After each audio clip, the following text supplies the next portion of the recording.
మన EVM MLA ప్రబుద్ధుడు EVM MLA Tirupati లడ్డూని జగన్ గారి చేతిలో ఉన్న తిరుపతి లడ్డూని ఆయన దగ్ధం చేశాడు. అంటే లడ్డూని దగ్ధం చేస్తూ ఉన్నాడు. ఈయన ఏమనాలా, ఎంత దుర్మార్గుడు అనాలా? అసలు కనీసం జ్ఞానం ఉందా? మన కడుపుకి అన్నమే కదా తినేది. అందు గురించి అంటున్నా, ఈవీఎం ఎమ్మెల్యే అంటే ఇలానే ఉంటారు. ప్రజల్లోంచి గెలుచుకొచ్చిన వాళ్ళు ఈ రకమైన కార్యక్రమాలు చేయరు. ఈయన లడ్డూని దగ్ధం చేస్తూ ఉన్నాడు. ఇంక ఈయన ఏమనాలా? అసలు అర్థం కావట్లా. నేను ఖచ్చితంగా మీ దగ్గర ఆన్సర్స్ ఉంటే నేను అడిగిన సూపర్ 6 క్వశ్చన్స్కి మీరు సమాధానాలు చెప్పండి. ఆన్సర్స్ ఉంటే సమాధానాలు చెప్పండి. 150 కోట్ల మంది హిందువులకు సంబంధించిన మనోభావాలకు సంబంధించిన ఇంత పెద్ద అభాండము మీరు జగనన్న పైన వేశారు. నేను అడిగా, మళ్ళీ ఒకసారి మీరు రివైండ్ చేసుకుని చూసుకోండి. నేను అడిగిన దాంట్లో ఏ ఒక్క తప్పు ఉన్నా కానీ నేను బహిరంగ క్షమాపణ చెప్తా. నేను క్వశ్చన్స్ అడిగా, దాని ఆంధ్రప్రదేశ్ రాష్ట్ర ప్రజలకి, హిందువులందరికీ కూడా, హిందువులనే కాదు ప్రపంచానికి మీరు సమాధానం చెప్పాలండి. అసలు 2 నెలలు ఎందుకు పట్టిందండి మీకు రిపోర్ట్స్ వచ్చినప్పుడు? ఇట్లాగా మరొక్కసారి ప్రజలందరికీ కూడా 2 చేతులు జోడించి నమస్కరిస్తూ ఉన్నా. మా ప్రభుత్వంలో ఏదైతే ఈ యానిమల్ ఫ్యాట్ అనే పదాలు ఈ చంద్రబాబు నాయుడు గారు వాడారో అది ముమ్మాటికి కూడా అబద్ధంగా పరిగణించమని ప్రజలందరినీ కూడా కోరుతా ఉన్నా.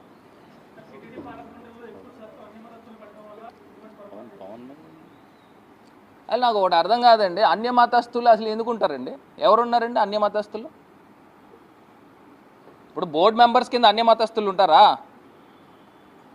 అసలు దానికి అసలు ఆ క్వశ్చన్కి ఆన్సర్, అసలు ఆ క్వశ్చన్ అడిగేదానికే లేదు. ఎక్కడైతే హిందూ ధర్మాన్ని, హిందుత్వాన్ని ఎవరైతే గౌరవిస్తారో వాళ్ళు తిరుమల కొండపైన అడుగు పెట్టడానికి అర్హులు.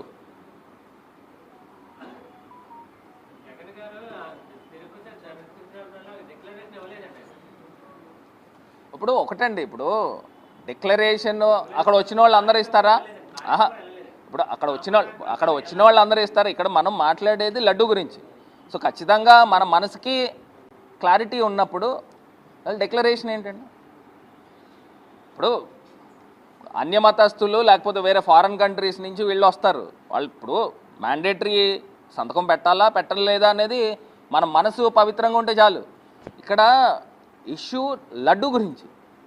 మీరు లడ్డు గురించి ఏ క్వశ్చన్ అయినా అడగండి. ఇంత దారుణమైన అభాండం వేసినప్పుడు అసలు చంద్రబాబు నాయుడు గారిని నిలదీయాల, ఈ లోకేష్ అన్నవాడిని నిలదీయాల. అసలు ఎందుకు చేయట్లా?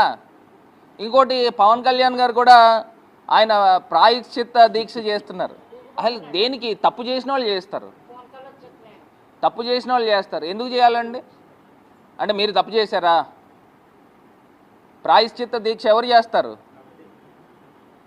మరి ఆ క్లారిటీ ఉండాలి. బ్యాప్టైజ్ తీసుకున్నాడు కదా, నేను 1000 రూపాయల దానికి కూడా నేను క్లారిటీ ఇచ్చాను. మీకు ఇంకేమైనా క్వశ్చన్స్ ఉంటే అడగండి, ఖచ్చితంగా నేను సమాధానాలు చెప్తాను.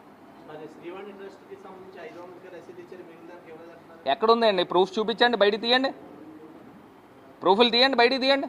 అన్నాటికి మేము సమాధానాలు చెప్తాం, అన్నాటికి మేము సమాధానాలు చెప్తాం. అసలు ఇప్పుడు చిన్న పిల్లోడిని అడిగినా చెప్తాడండి.